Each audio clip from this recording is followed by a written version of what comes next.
You're staring into the grinning face of the inhuman flight attendant. Her eyes too large and far apart. Her teeth too sharp and too numerous. Her skin shiny and wet.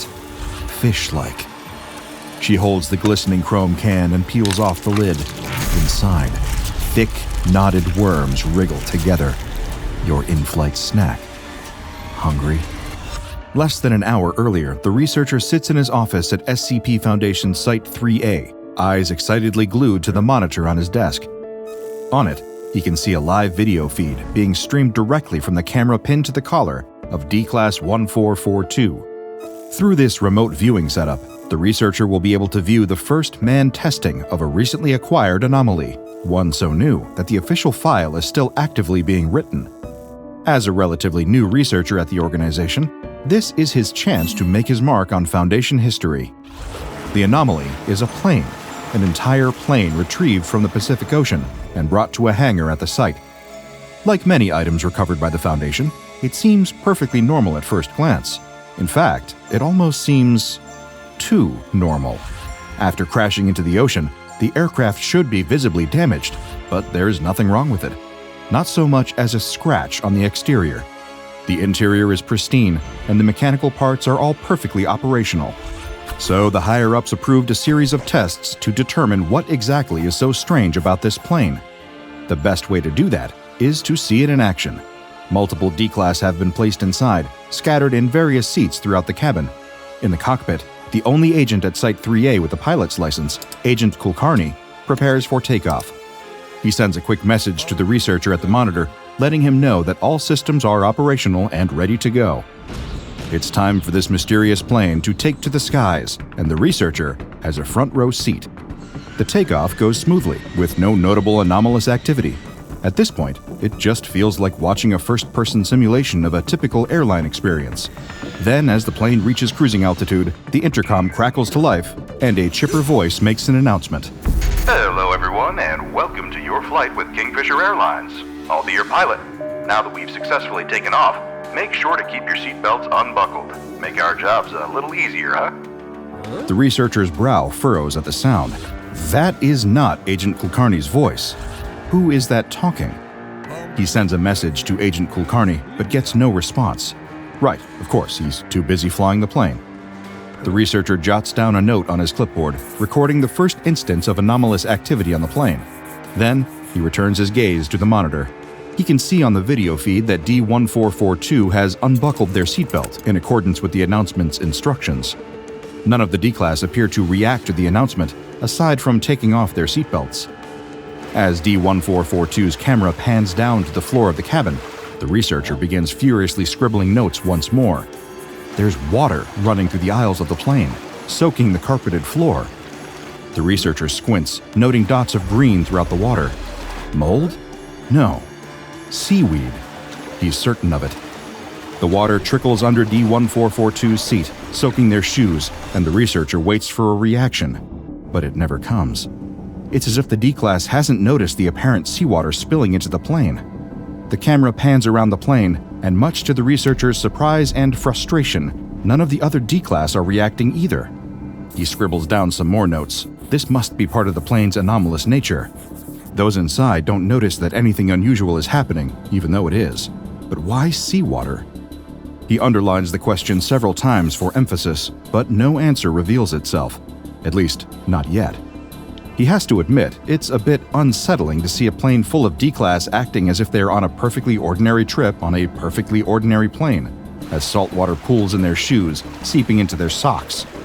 Look at the seaweed floating through the waves of water. The researcher can almost smell it, the briny sting of salt in his nose. He wonders what it might mean, and shudders as his imagination runs wild. Perhaps the plane drowns its passengers. Nope, there's no use getting ahead of himself. Better to just wait and see what happens next. It doesn't take long for the next dramatic development to unfold on the monitor. The camera shakes violently as the plane apparently experiences some turbulence. As if reading his mind, D-1442 makes a comment about the turbulence, turning the camera toward the window. Just like the water, D-1442 cannot see anything unusual outside. But on his monitor, sitting in his office, the researcher can see the truth, even if he doesn't understand what it means yet. There's something caught on the wing of the plane. That much he knows for sure. He squints, leaning forward until his nose is almost touching the screen. What is that? The plane rocks again, and the wing is yanked upward a bit by what he can now see as some kind of wire. He can't see where it ends. It just extends up into the sky until it vanishes from view. And then D-1442 is turning the camera away from the window again, and the researcher can no longer inspect the wire tangled on the wing. The camera is now trained on the aisle again, where two figures are trudging through the sopping wet carpet, wheeling a wobbly cart. As they move down the aisle and closer to the camera, the researcher manages to get a better look at them. A man and a woman, neither of whom look familiar to him, both dressed in matching blue uniforms. On their blazers, they each wear a pin in the shape of a fish and a hook. Atop their heads, blue hats are pinned in place. Though there is nothing immediately off about their appearances, their very presence is of concern to the researcher. There were no flight attendants placed on board. Why would there be? This goes beyond seawater and strange wires on the wings. Now there are brand new humanoids anomalously appearing aboard the plane, wobbling down the aisle with a cart full of drinks. No, not drinks, cans of some kind. As the flight attendants walk, the researcher takes note of their unusual gaits. They move with awkward, arrhythmic plodding steps, like a newborn deer learning to walk for the very first time. For a baby animal, it's endearing.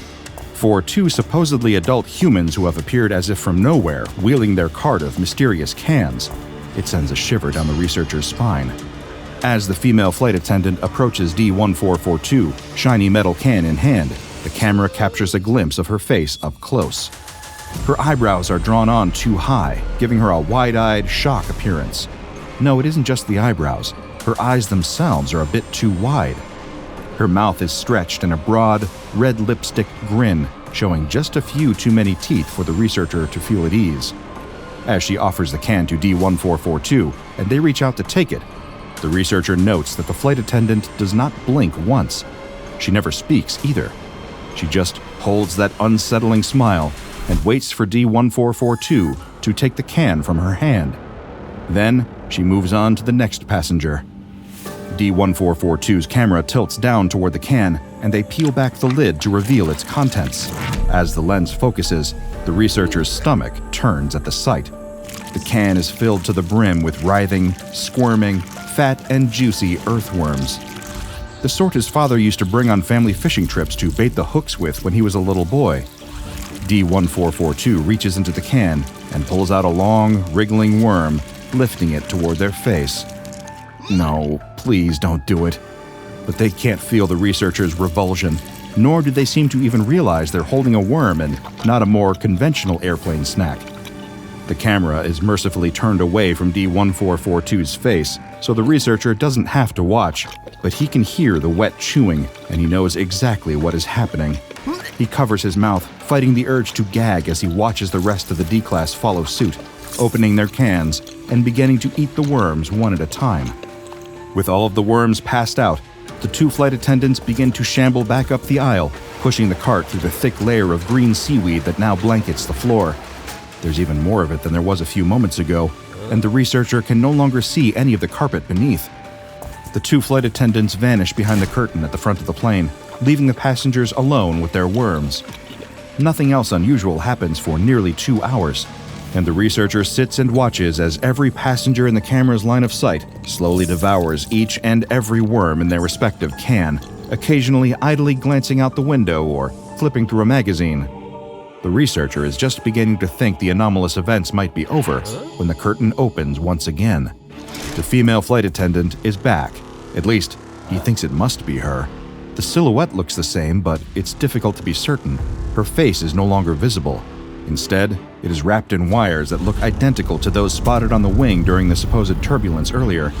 The wires are draped around her entire body, hanging from her arms, her shoulders, and brushing along the floor next to her shoes. As the flight attendant begins to walk down the aisle in those same eerie plodding steps, she reaches out to a passenger, and the researcher nearly falls out of his chair in shock. Her hands. They aren't hands anymore. They've been replaced with fishing hooks, giant fishing hooks the size of the hands she once had.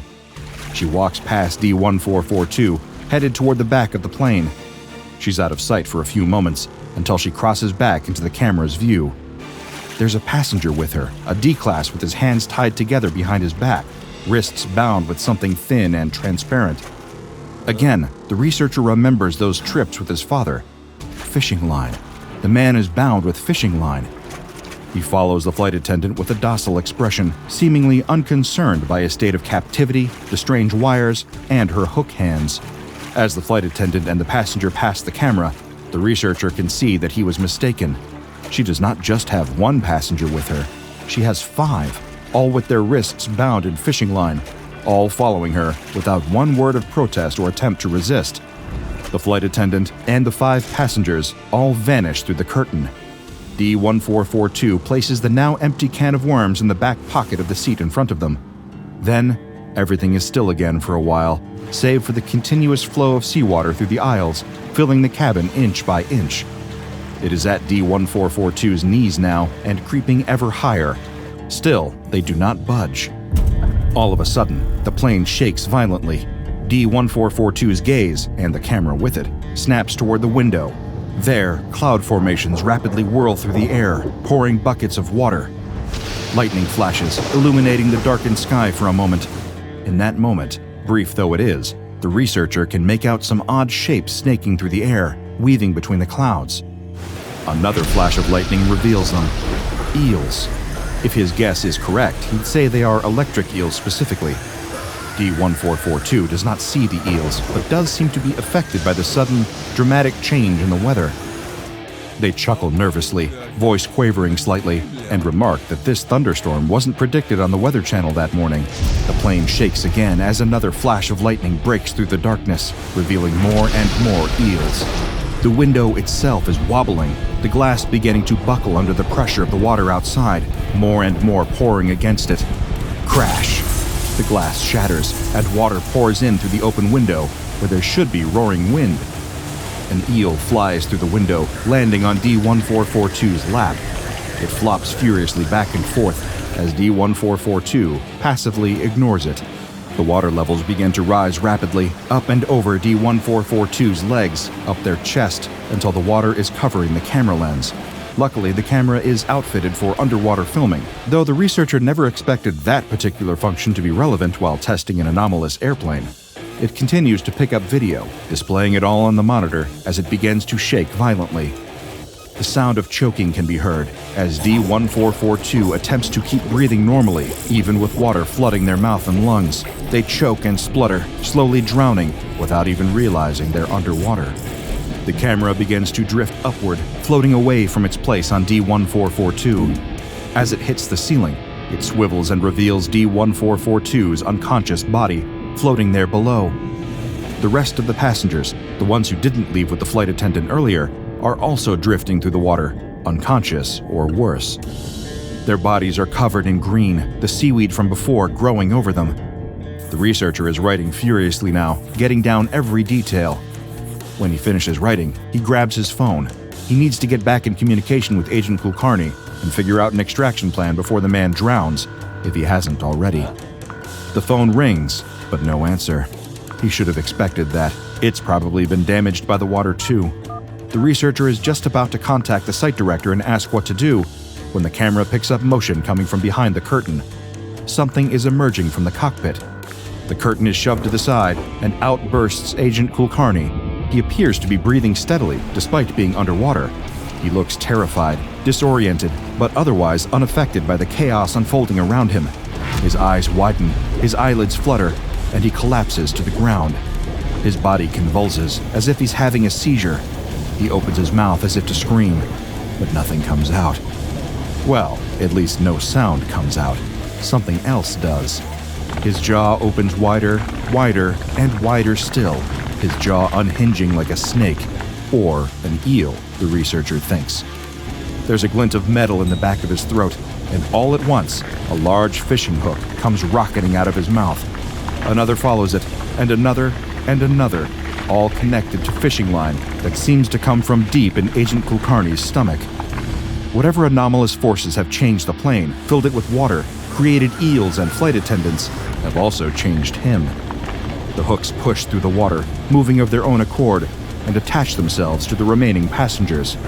Some only hook their clothes, others hook deeper, and blood colors the water. Something, and the camera doesn't pick up what, grabs hold of Agent Kulkarni's leg, pulling him back into the darkness beyond the curtain. As he goes, his body pulls the fishing line, dragging the hooks and the passengers with him. One by one, they vanish from view until the plane is empty. The intercom crackles impossibly beneath the water, and the same unrecognizable voice speaks. Thank you for flying with Kingfisher.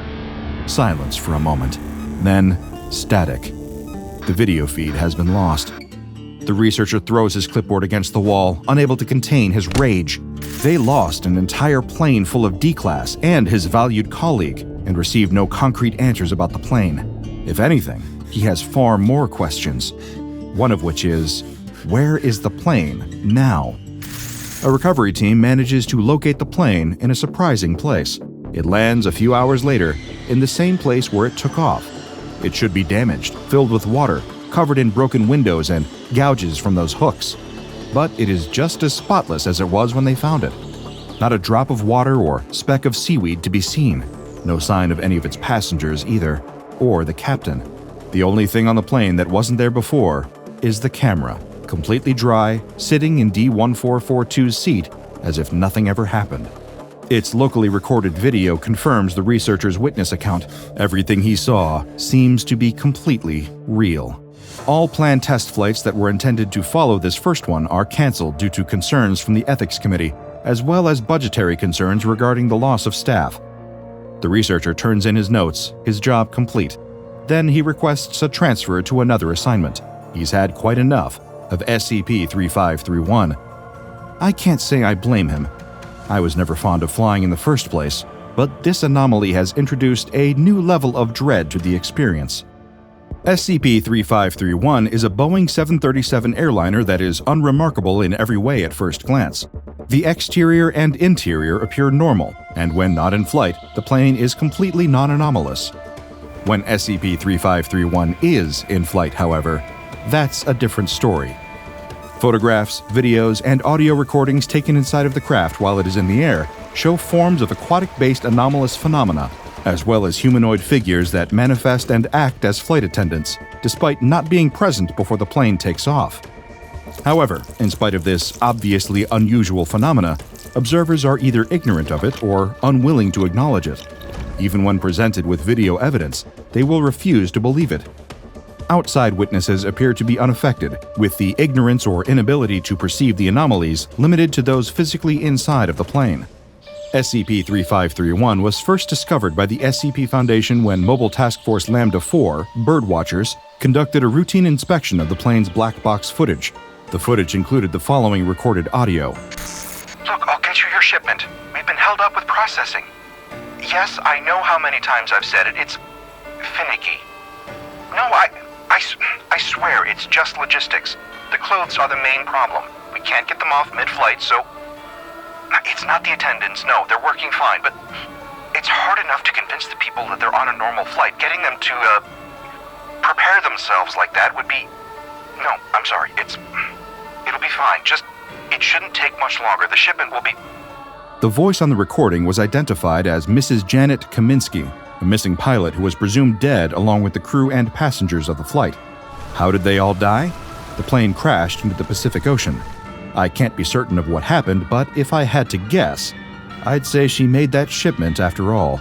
SCP-3531 is stored in the hangar of Site 3A.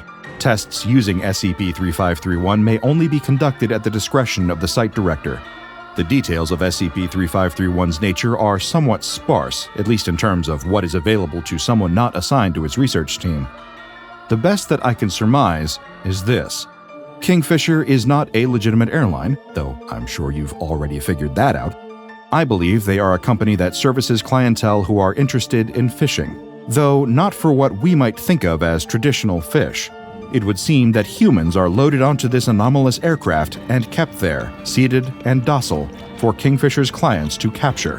Whoever or whatever these clients are, presumably the voices on the other side of Janet Kaminsky's phone call, they are fishing for humans using anomalous means. Who knows how many shipments were made using SCP-3531 before it was seized by the Foundation? the fictitious airline, the plane, the flight attendants, all made for the perfect ruse, and the victims fell for it hook, line, and sinker. Check out the DrBob Patreon and become a junior researcher today. Now go and watch another entry from the files of DrBob, like SCP-3789, Evil Fast Food Self-Replicating,